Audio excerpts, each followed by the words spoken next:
Hey guys, welcome back to today's video. Today is Saturday, November 1st, 2025. Happy Christmas season. Today we're going to be taking a look at the 2026 Senate elections a year out. We are just days away from the 2025 cycle and roughly a few days away from the 2026 cycle coming to a full 1 year look ahead.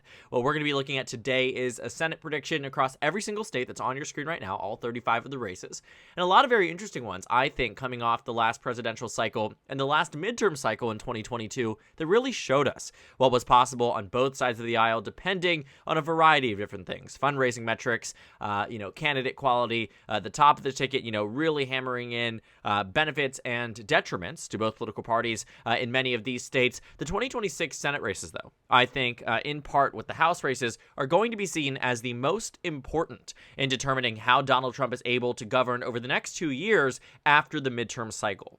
This is often the time where, Democrats have been looking to 26 and saying, this Senate map is not necessarily that conducive to being a map that Democrats can feel comfortable about. And that makes sense. A lot of the seats that are up for re-election are in Democratic, Senate seats that are in swing states, but also not to mention the fact that many of these pickup opportunities for Democrats are actually quite thin across this map. You'll see it develop, and we'll go through it on a state-by-state basis. The majority of the states really won't get that much oxygen in this video just simply because they're safe states, but of course, we're going to start off with them as we do in every video. Now, if you're new here, what we do is safe, likely, lean, and tilt characterizations. The safe characterization is any state that we think is going to be decided by a margin of 15 points or more. So that means in a state like Wyoming, great example, is one that has, an overwhelming expectation the GOP is going to win there, and the margin there is probably going to be somewhere around 30 to 40 points. Therefore, it is a safe state. And we can see this pretty much, develop all across the map. States like Idaho are considered safe, South Dakota, Kansas, Oklahoma, Arkansas, Louisiana, Mississippi, Alabama, Tennessee, Kentucky, West Virginia, and South Carolina all ring in as safe states, and Montana. Safe states for the GOP as it stands right now. You have about 45 seats across the country that are considered to be safe for the Republican Party, and now you can start to see why the Senate math here really isn't that great for the Democrats, because even at baseline, they're working against Republicans having about 45 safe states. Now, some of these seats used to be more competitive. If you remember back in 2020, if you watched my channel back then, Democrats had invested $100 million in South Carolina, $100 million in Kentucky, $50 million in Kansas, $100 million in Montana, right? These were all states that at different periods of time, sure, were seen as more competitive within reach for the Democratic Party. Not today. Not now. Probably not for a while. These states are going to be safe for the GOP. They're at 45 seats.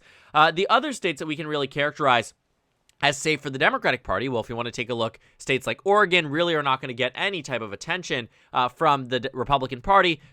Colorado's the same way. Kamala Harris won the state by 11, historically had been more competitive. It's not going to be in 2026. Illinois is certainly going to be safe there. The real interesting case in Illinois isn't the general election, but the Democratic primary on who ends up being the next senator from the state. The state of Delaware is going to be safe. Massachusetts, obviously. Rhode Island is going to be safe for the Dems. So you can start to see, it's a developing map here.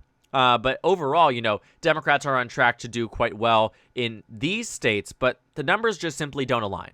The only other state that I have yet to characterize as safe for the Democrats is the state of Minnesota, where right now the Republican the Republican frontrunner for Senate in Minnesota also ran in 2024 when Donald Trump was running at the top of the ticket, and Amy Klobuchar clobbered him. And I'm not even saying that to be funny. I mean, literally the margin here was 16 points in a state that Kamala Harris won by roughly 4. I mean, this was a huge and substantial margin for Amy Klobuchar, and a big reason for that, sure, Klobuchar is absolutely an electoral juggernaut in her own right.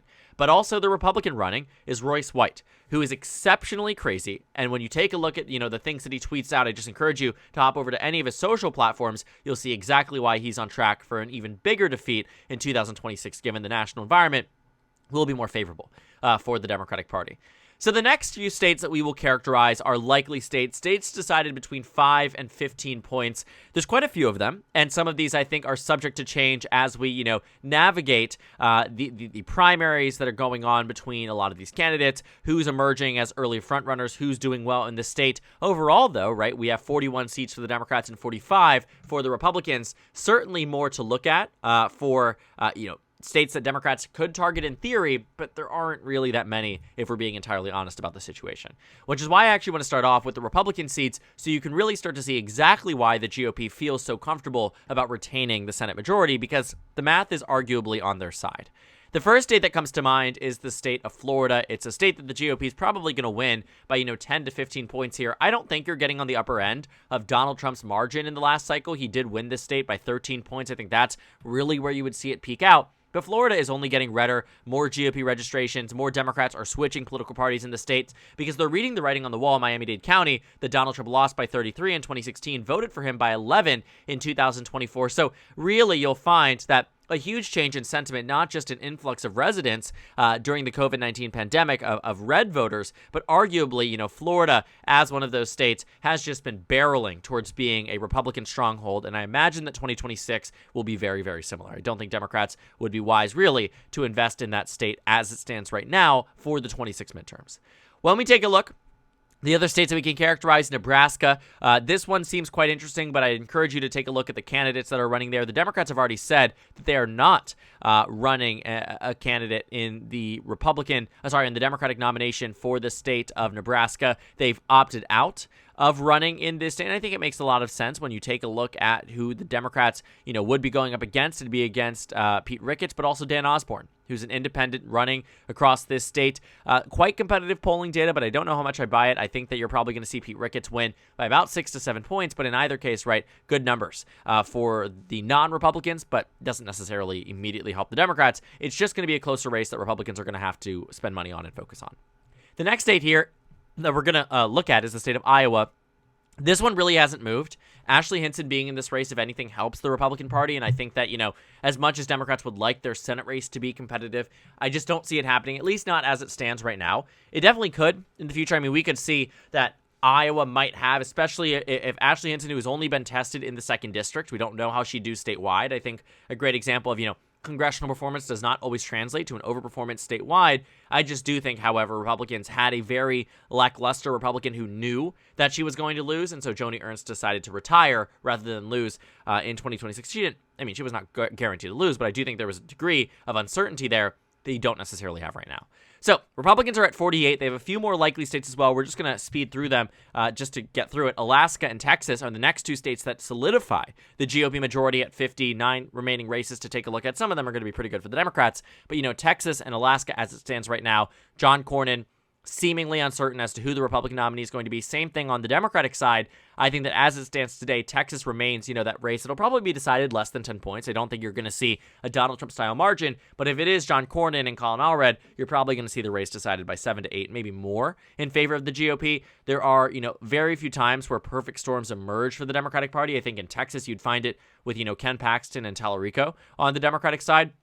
Other than that, though, you're probably not going to find that any matchup is really worth the while of the maybe not necessarily if Tallarico is the Democratic nominee, but when it comes down to Colin Allred or whoever else might run, it doesn't really seem like Texas is going to be that favorable for the Democrats if that is not the case. So Texas right now, likely for the Republicans. Alaska, going to be a race that I think is quite interesting if Mary Peltola decides to run. A new poll today, we'll cover it later on, shows her within a point of victory. They're actually leading Dan Sullivan. So I think it has been quite a fascinating race to watch just from afar, obviously, right, thousands of miles away, but also, too, that she has not spoken on what her intentions are. A lot that needs to be unpacked there. For now, though, Republicans can feel pretty comfortable until or unless Mary Peltola enters into the race.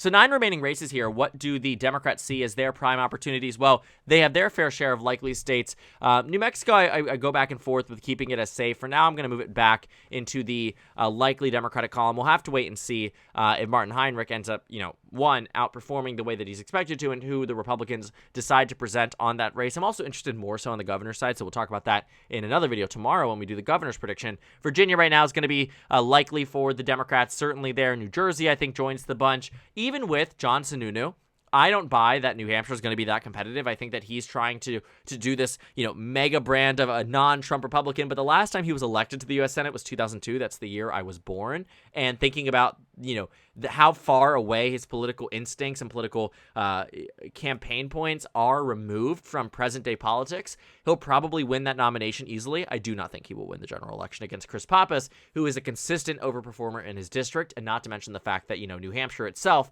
is a blue state in a blue midterm. It's staying blue in 2026. So that really brings us to, the prevailing states: Michigan, Ohio, North Carolina, Georgia, and Maine. Maine will do last. I think that's the one that's seen the most uncertainty as of late. But across the board here, these are the states that both parties are very much targeting. And I think for good reason, right? In Michigan, there's no clear-cut, Democratic frontrunner. I don't think that the polls have really inspired anyone. Haley Stevens, I think, slightly leads the batch, but I think there's a very strong possibility that she could lose that general election. Over in Ohio, we'll have to wait and see for more data out of the state. It's getting very interesting. North Carolina is going to be one that the Democrats are going to have to keep fighting for, but I do think that are in a good place at in Georgia. Same thing for right now. So we're at about 5, toss-up races here. I think the ones that have been pretty open about where I think this has been going recently are Georgia and North Carolina, 2 states that I think the Democratic Party are the current favorites for. I think you're at, 70% plus odds at victory. I think the only thing containing it down to being a lean state is the expected margin. That's why I like to do margin rather than, percent chance of victory, because someone can have a 100% or a 90% chance of winning and only win by 6, and a safe characterization I don't think accurately reflects that. So I think the margins do us a little bit more justice here. I think Georgia's going to be around a 4 to 5 point race. North Carolina probably around a 2 to 3 point race. But again, we're a year out. Things can change. Roy Cooper probably going to be the next senator from North Carolina. John Ossoff probably going to be reelected in the state of Georgia. Brings the Democrats to the exact number that they are at today. But North Carolina is the first flip of this map here. And so that brings us down to 3 remaining races.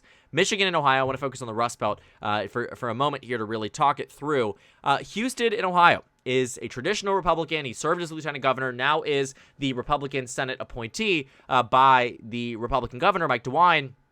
Houston is in a good place.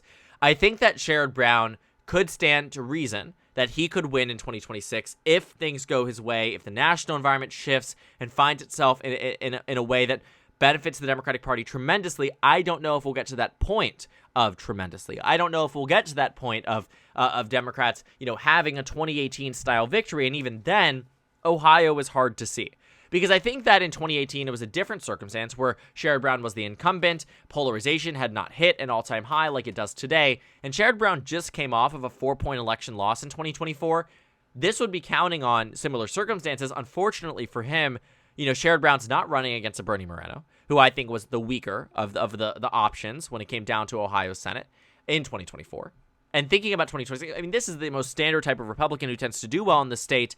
I think as it stands right now, as much as I think Democrats would be hoping, and I do think that there are signs that victory is possible, I don't think Sherrod Brown is the favorite. I think, John Husted would probably win by about 1 to 2 points. It would certainly be a close race, but I do think it would be one that would be, not so favorable to the Democratic Party right now. I think there's always a chance. I think Sherrod Brown probably has a 40% chance of winning, but I think for now it stands that John Husted probably will be elected to, the final 2 years of J.D. Vance's term in the U.S. Senate and then go on to win re-election in 2028. So Ohio, that one pretty much settles that one. In Michigan, this is the one I'm really, really iffy about. I think that as it stands right now, if Haley Stevens is that Democratic nominee for Senate, they narrowly get by, but I think there are down ballot ramifications, hurting them in the House races, hurting them on the governor level. I think that the Senate race is going to be largely defined by, who the Democratic nominee is. I think that based off the current data, it doesn't seem like any of the Democrats right now are emerging as the front runner on the primary side. So it is hard to say Haley Stevens is the front runner. I do think, though, that she has been the one who's been consistently winning that plurality of vote of 36% to 33 to 30, right? Things like that. But I'm not so confident she does well against Mike Rogers, who many Democrats argue is running a better campaign than he did in 2024. So 2026, better year for the Democrats. Michigan, in a better year for the Democrats, is a blue state. I think will find itself voting for the Democratic Party, but it's going to take a lot. And I think Michigan could be one of the closest races of the cycle. And I don't think that's a good thing for the Democratic Party. It should be one of those races like in 2018, where it was a likely state when it came down to that race, especially as Democrats recently won a Senate race in Michigan when Donald Trump was winning the state by roughly 3. So Michigan, like a tilt state for the Democrats, gives them the number 48. All eyes come on to Maine as it stands today. Okay. This is a very tough situation. I think for the Democratic Party, very competitive primary, no clear indication as to who's going to win that nomination either. The data that's been released from the state is a little bit wonky on both sides, some showing Janet Mills ahead, some showing Graham Plattner ahead. My takeaway on it right now is that as it stands, I don't think Janet Mills or Graham Plattner are the favorites in the general election right now. I think Susan Collins, and I think a lot of people will disagree with it, and I will hear you in the comment section if you do. But I do believe that there is a degree of underestimation that reminds me a lot of the 2020 cycle, when every data point said she was going to lose, Susan Collins being she. Not a single poll besides one, in June, and even then it was Republican internal. Not a single poll between June 20th and November 3rd, 2020, did Susan Collins lead Sarah Gideon, who at the time was the Speaker of the Maine House of Representatives, in this race. I mean, Sarah Gideon was leading up on average, some cases by 7 points on Election Day, and ended up losing the race by 8. And thinking about the fact that, Susan Collins, who has historic margins here that I think of consistent overperformances in 2014. She won by 35 points across the state. In 2008, remember, Obama had ushered in Democrats to 59 seats in the U.S. Senate. What did Maine do? Voted for Susan Collins by 23 points. It's going to take the moving of mountains to defeat Susan Collins, and I don't think that it's going to happen in 2026 with the two Democrats that have been aligned so far based on what we've seen in terms of expected general election performance. Because I do think that Susan Collins is going to outperform expectations again. I think she's a strong enough Republican who does not feel the fear that she needs to not run for re-election. And Janet Mills, I do think, has had impressive election performances, namely 2022, when she expanded on her 2018 margin against a Republican governor who had won statewide not even a decade prior. But still thinking about the fact, Graham Plattner, I do think his scandals will hurt him. I do think they will matter a lot to voters in the general election. To the degree that he can get through it in a primary and it won't make as much of an issue in the general election, maybe. I mean, that's the point of these primaries, that a lot of uncertainties can be explored, right? A lot of back and forth and conversation about it can be had, and how you can recover from, in some cases, what many people would see as career-ending scandals, right? But at the end of the day, the primary is not indicative of the general election. And I am of the opinion right now, unlike my prediction a month ago when I had the Democrats up in this state, that following the recent scandals with Graham Plattner and following, too, Janet Mills, who does not seem like she is doing super well in the general election data that we have released since my last prediction. I mean, this is not at all a great place to be as an incumbent governor. I think we're finding that Maine right now moves back into the lean Republican column, reducing a seat from my last video from the Democratic Party, bringing the Republicans to 52 and the Democrats at 48. It doesn't mean Maine is out of reach, and it doesn't mean that Ohio is out of reach. But it does mean today, as it does for the Democrats in North Carolina and Georgia, there is a prevailing and dominant political party right now in those states. And it is the states that are currently leading in my prediction. Democrats at 48, Republicans at 52. This, though, I will admit, does set up Democrats the possibility of winning the Senate majority in 2028 if they win the White House. If they win Wisconsin and they also win other races in 2028. And it's going to, again, take a lot, the same way it would right now. But it's not impossible. And things can change between now and Election Day of 2026, but as it stands presently, Republicans have the advantage in the U.S. Senate, Democrats make a gain in North Carolina, and the Senate math is set up for the 2028 election to be a complete toss-up for party control after that cycle. So thank you guys so much for watching this video. Make sure to comment down suggestions below. Subscribe on the left if you haven't already, and check out the Instagram and Twitter. At the top left of the screen, there's also a Discord server for you to go ahead and join. On the screen, there's a video for you to watch, and then a playlist for my 2026 Senate election analysis videos. Again, thank you guys so much for watching, and I will see you all later today.